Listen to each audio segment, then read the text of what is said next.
Well, I had 49, mostly universities, a few colleges, that came to Omaha this year. We do them in clumps of 6, and then the last one we had an added university. So we had 8 sessions, full day sessions. And they asked me sometimes they asked me what I'd do if I was running a business school teaching investments. And I tell them I'd only have 2 courses. One would be how to value a business, and the second would be how to think about markets. And there wouldn't be anything about modern portfolio theory or beta or efficient markets or anything like that. We'd get rid of that in the first 10 minutes. But if you know how to value a business, and you don't have to know how to value all businesses. On the New York Stock Exchange, I don't know, there's 4,000 or 5,000 probably businesses and a whole lot more on NASDAQ. You don't have to be right on 4,000 or 5,000. You don't have to be right on 400. You don't have to be right on 40. You just have to stay within the circle of competence, the things you can understand, and look for things that are selling for less than they're worth of the ones you can value. And you can start out with a fairly small circle of competence and learn more about businesses as you go along, but you'll learn that there are a whole bunch of them that simply don't lend themselves to valuations, and you forget about those.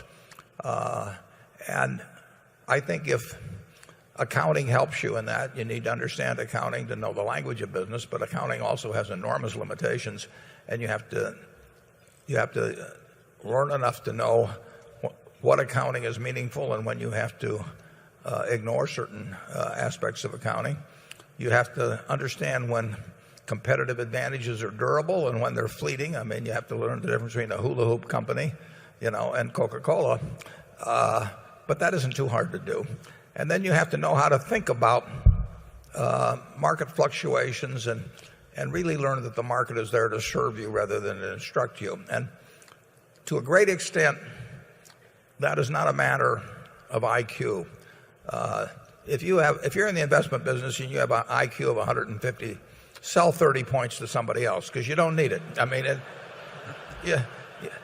you need to be reasonably intelligent, but you do not need to be a genius at all.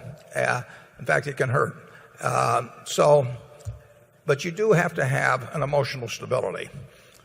You have to have sort of an inner peace about your decisions, because it is a game where you get subjected to minute-by-minute stimuli where people are offering opinions all the time. You have to be able to think for yourself. And I don't know how much of that's innate and how much can be taught. But if you have that quality, you'll do very well in investing if you spend some time at it, learn something about valuing businesses. It's not a complicated game. As I said many times, it's simple but not easy. It is not a complicated game. You don't have to understand higher math. You don't have to understand law. There's all kinds of things that you don't have to be good at. There's all kinds of jobs in this world that are much tougher. But you do have to have sort of an emotional stability that will take you through almost anything, and then you'll make good investment decisions over time. Charlie? Yeah, you do have the basic problem that exactly half of the future investors of the world are going to be in the bottom 50%.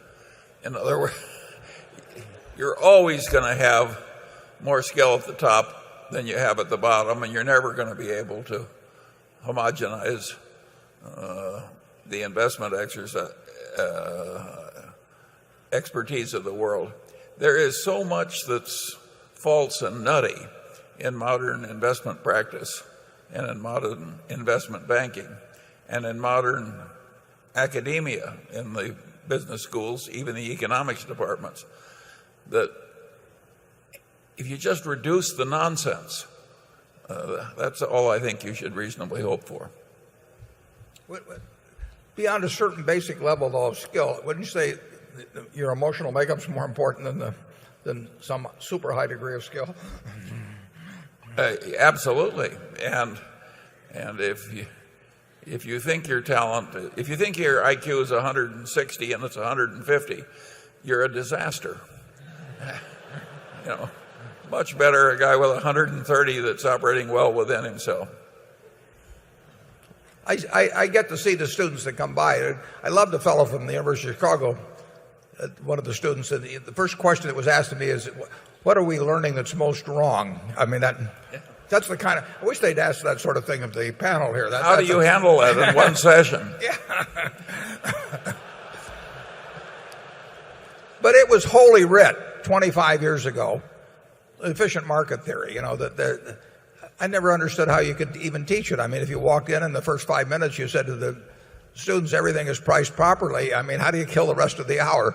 But they did it, and they got PhDs for doing it well. And the more Greek symbols they could work into their their writings, the more they were revered.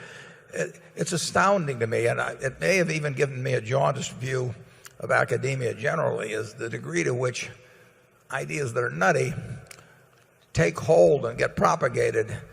And then I read a quote the other day that may have partially explained it. Max Planck was talking, the famous physicist, Max Planck was talking about the resistance of the human mind, even the bright human mind, to new ideas, and particularly the ones that had been developed carefully over many years and were blessed by others of stature and so on. And he said, science advances one funeral at a time. And I think there's a lot of truth to that, and it's certainly been true in the world of finance.